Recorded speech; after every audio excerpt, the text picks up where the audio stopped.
peuple de Dieu au bout des ondes, que la grâce de notre Seigneur Jésus-Christ, l'amour de Dieu le Père et la communion du Saint-Esprit soient avec vous tous. Amen.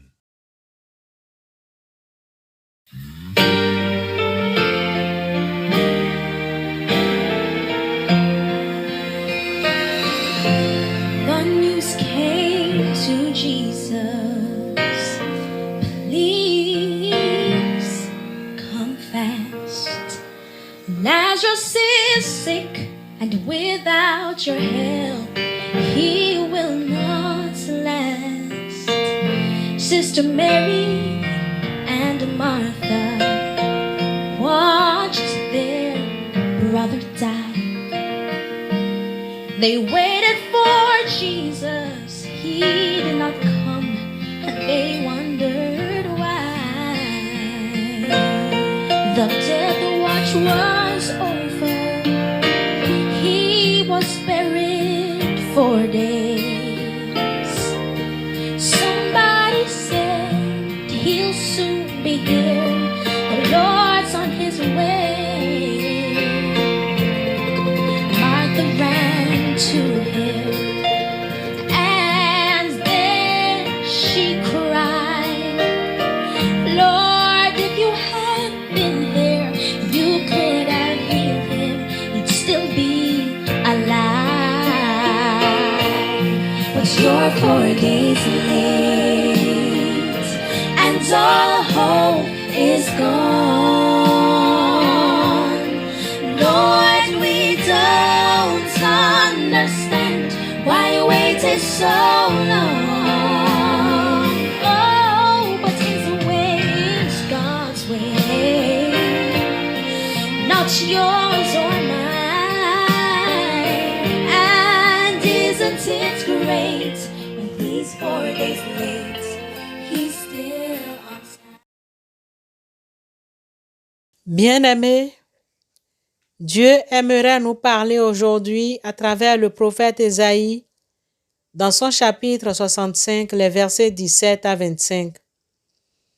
Avant la lecture biblique et l'écoute de l'exhortation, invoquons Dieu pour qu'il nous accompagne au cours de cette journée et qu'il nous donne le discernement nécessaire pour l'écoute, la compréhension et l'application de sa parole. Seigneur Dieu, le jour s'est levé avec bruit qui peuvent nous empêcher d'entendre ta voix. Les soucis couvrent ta parole d'espérance. Nous t'en prions, éveille nos cœurs à la parole que nous allons entendre maintenant, qu'elle soit notre nourriture, celle qui nous permet d'avancer et de toujours espérer. Amen. Le livre du prophète Ésaïe au chapitre 65, versets 17 à 25. Nous lisons dans la version Louis II. Je vais créer de nouveaux cieux et une nouvelle terre. On ne se rappellera plus des choses passées. Elles ne reviendront plus à l'esprit. Réjouissez-vous plutôt et soyez toujours dans l'allégresse à cause de ce que je vais créer. Car je vais créer Jérusalem pour l'allégresse et son peuple pour la joie. Je ferai de Jérusalem mon allégresse et de mon peuple ma joie.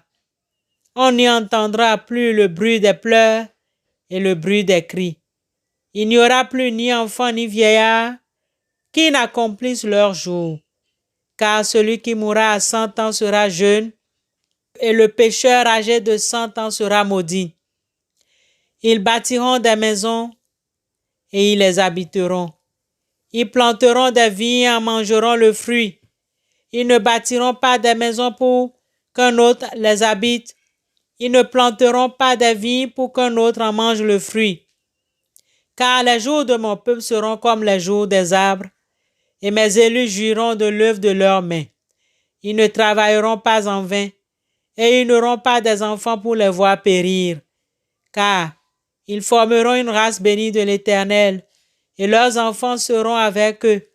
Avant qu'ils m'invoquent, je répondrai. Avant qu'ils aient cessé de parler, j'exaucerai. Le loup et l'agneau paîtront ensemble. Le lion, comme le bœuf, mangera de la paille, et le serpent aura de la poussière pour nourriture. Il ne se fera ni tort, ni dommage sur toute ma montagne sainte, dit l'Éternel. Amen.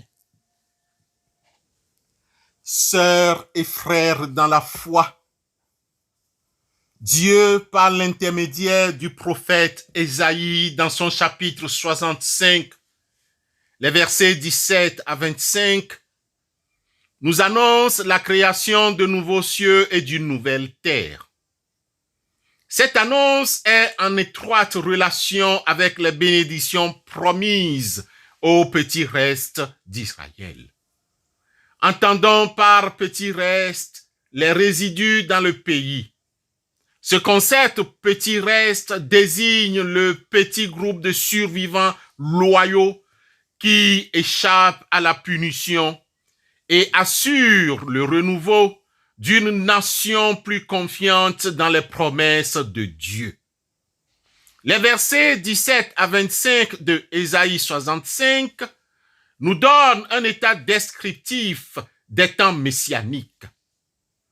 Ésaïe parle de la destruction du monde actuel corrompu, où règne la convoitise, la méchanceté, les coups durs, les peaux de banane dressées sur nos chemins, ce monde où la corruption, l'amertume et le népotisme règnent en maître.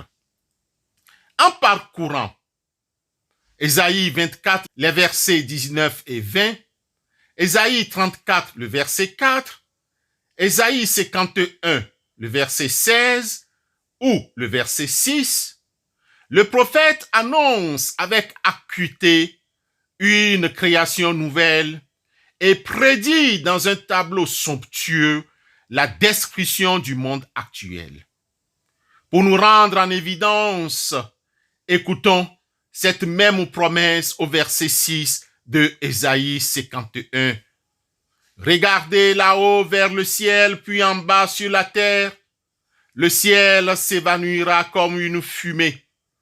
La terre partira en lambeaux comme un vêtement, et ses habitants tomberont comme des mouches. Mais la délivrance que j'apporte subsistera toujours. Mon salut n'aura pas de fin. Bien-aimés, pourquoi Dieu nous promet-il une nouvelle terre? Comment pouvons-nous vivre cette nouvelle terre et ces nouveaux cieux? Quelle compréhension devons-nous avoir et de nos jours pour vivre cette prophétie? Est-elle toujours d'actualité? Chers sœurs et frères dans la foi, beaucoup d'eau a coulé sous les ponts concernant cette prophétie d'Ésaïe. Une pensée fondamentale traverse d'une façon générale l'Écriture sainte et cette pensée est particulière à la prophétie d'Ésaïe. C'est que si les humains reviennent une fois à la sainteté, sa nature pécheresse doit être renouvelée pour la gloire de Dieu. L'Ancien comme le Nouveau Testament affirment cette pensée, à la seule différence que le Nouveau Testament met en route des nuances successives. Le Nouveau Testament annonce d'une part une époque où Dieu rétablira son règne sur la terre des vivants, bien que la désolation terrestre ne soit pas totalement supprimée. Jean, dans Apocalypse chapitre 13, les versets 3 à 6, parle maintenant de l'adoration d'une bête et qui contrôle la terre. Lisons. Et je vis l'une de ses têtes comme blessée à mort, mais sa blessure mortelle fut guérie. Et toute la terre était dans l'admiration derrière la bête, et ils adorèrent le dragon, parce qu'il avait donné l'autorité à la bête. Ils adoraient la bête en disant, qui est semblable à la bête et qui peut combattre contre elle. Et il lui fit tomber une mouche qui proférait des paroles arrogantes et des blasphèmes, et il lui fut donné le pouvoir d'agir pendant 42 mois. Et elle ouvrit sa bouche pour proférer des blasphèmes contre Dieu, pour blasphémer son nom et son tabernacle et ceux qui habitent dans le ciel. Bien-aimés, ainsi pour le Nouveau Testament, il y aura un règne de 1000 ans. À la fin de ce règne de 1000 ans, aura lieu une dernière explosion des forces sataniques suivie du jugement universel. Lisez aussi Apocalypse chapitre 20, Daniel 7, 23, Daniel 6, tout le chapitre, Apocalypse 6, tout le chapitre, Apocalypse 13, tout le chapitre, et 2 Thessaloniciens 12 et ses parallèles. Cette situation de l'arrivée et de l'adoration de l'Antéchrist est très bien décrite dans les passages précités. Au terme de ce règne de 1000 ans, la Jérusalem céleste s'ouvrira pour les élus. Elle sera ainsi suivie d'une nouvelle création. Lisez à tête reposée Apocalypse, les chapitres 21 et 22 pour comprendre davantage. Face à cette explication, retenons que Ésaïe nous présente un récit de restauration de la vie terrestre qui sera l'accomplissement de l'histoire. La transition entre la terre et le ciel sera de règne de 1000 ans. Les versets 16 d'Ésaïe 65 sonnent la fin de la création actuelle de Dieu avec les misères dont elle fait l'objet. Tout cela passera. Sœurs et frères dans la foi, le cœur des élus sera dans les joies de leur nouvelle existence. Aucun regret, ni même un mauvais souvenir de ce passé ne restera dans les cœurs. Le verdict tombe de la bouche de Jérémie au chapitre 3, le verset 16, où il est écrit ce qui suit. Lorsque vous aurez multiplié, fructifié dans le pays, en ces jours-là, dit l'Éternel, on ne parlera plus de l'arche de l'alliance de l'Éternel. Elle ne viendra plus à la pensée. On ne se la rappellera plus. On ne s'apercevra plus de son absence et l'on n'en fera point une autre. En conclusion, bien-aimés, Apocalypse 21 raconte la fin de l'histoire humaine. Tous les âges sont passés. Christ a rappelé son Église à lui. La grande tribulation est passée. La bataille d'Armageddon a eu lieu et notre Seigneur Christ Jésus a remporté la victoire. Satan a été lié pendant le règne millénaire de Christ sur terre. Un nouveau temple glorieux a été construit à Jérusalem. La dernière rébellion des hommes contre Dieu a été vaincue et Satan a reçu son jugement, son juste châtiment. Il a été jeté dans le temps de feu pour toute l'éternité. Lisez Apocalypse 20, versets 7 à 10. L'humanité a été jugée lors du jugement dernier. Dieu a le dernier mot. Il nous présente sa grâce en Christ et sa gloire comme ses élus. Dieu, dans sa souveraineté et amour pour ses élus, le petit reste d'Israël, promet la création de nouveaux cieux et d'une nouvelle terre. Il crée la nouvelle Jérusalem pour être une allégresse et un bien-être pour ses enfants. Mon frère, ma sœur, voudras-tu vivre dans ces nouveaux cieux et sur cette nouvelle terre? Convertis-toi. Reviens au Seigneur. Veux-tu rester et vivre au milieu du petit reste? Veux-tu être enlevé et vivre sur cette nouvelle terre et nouveaux cieux? Abandonne tes péchés et accepte Christ Jésus. Toi qui n'es pas encore chrétien, convertis-toi. Toi qui es ami de l'Église, ami du pasteur ou du prêtre, convertis-toi à Christ. Accepte Christ ce matin, car cela ne sert à rien de dire qu'on est chrétien sans pour autant et réellement l'être. Cela ne sert à rien de faire tous ces efforts, sachant qu'on n'est pas converti pour avoir accès aux nouveaux cieux et cette nouvelle terre. Dans ces nouveaux cieux et cette nouvelle terre qui commence déjà en Christ, il n'y aura pas de vieillard qui n'ait pas accompli ses jours. Qui mourra âgé de 100 ans sera un jeune homme, et ce sera parce qu'il aura péché qu'il mourra à cet âge. Il n'y aura pas de petits-enfants de peu de jours, c'est-à-dire dont la vie soit raccourcie à cet âge. La description de la vie humaine est paisible avec celle de la vie animale pendant le millénaire. Le millénium, le loup et l'agneau paîtront ensemble. Le lion mangera du fourrage comme le bœuf. Le serpent se nourrira de la poussière. On ne fera point de mal ni de dégâts sur toute ma montagne sainte, dit l'Éternel. Amen.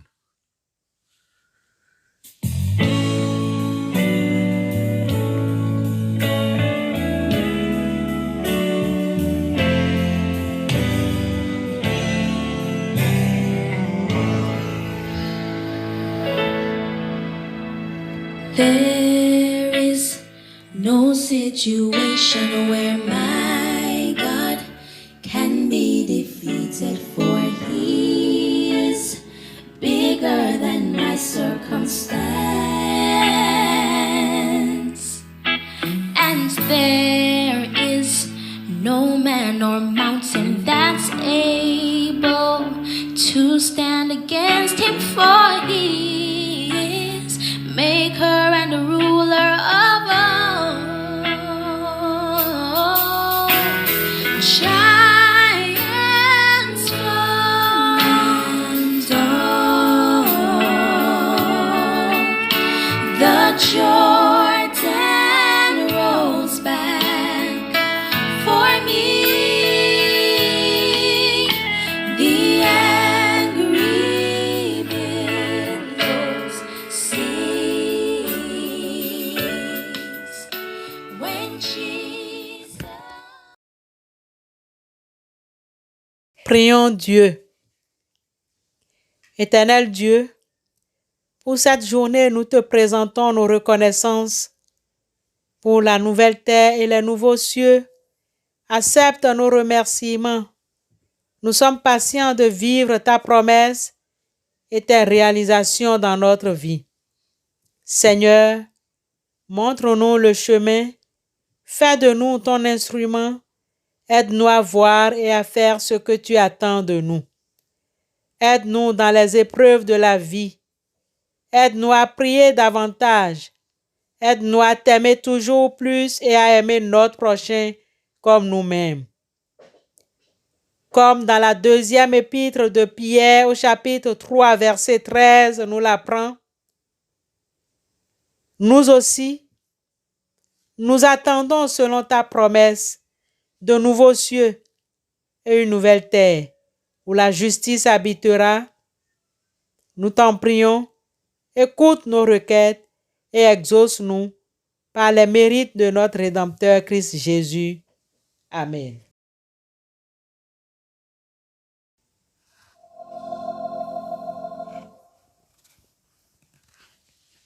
I hear the Savior say, thy strength indeed is small.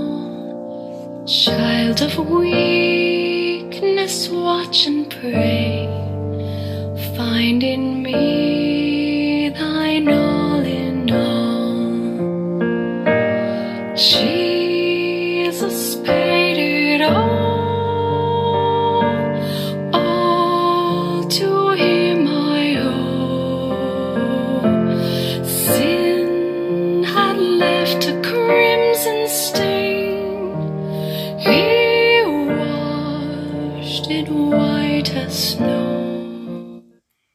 Bien-aimés, recevons la bénédiction de la part du Seigneur. Que l'Éternel vous bénisse et vous garde. Que l'Éternel lève son visage vers vous et vous donne la paix. Amen.